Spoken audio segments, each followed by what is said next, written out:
Hey guys, welcome to the next part of the video. So let's get started. 27.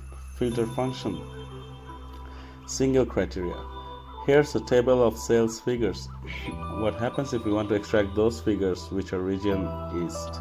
We can use the filter function in Excel 365. So type in equals, filter, open parenthesis, choose the array.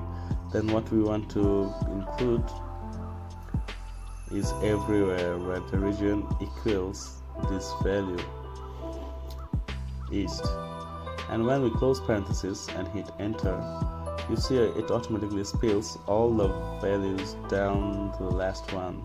You can see if this we change all the cell and hit enter, it automatically updates and only includes as many cells needed to return all those values. All for today. Thank you for watching the video. Stay connected with us to watch more videos like this. Have a great day.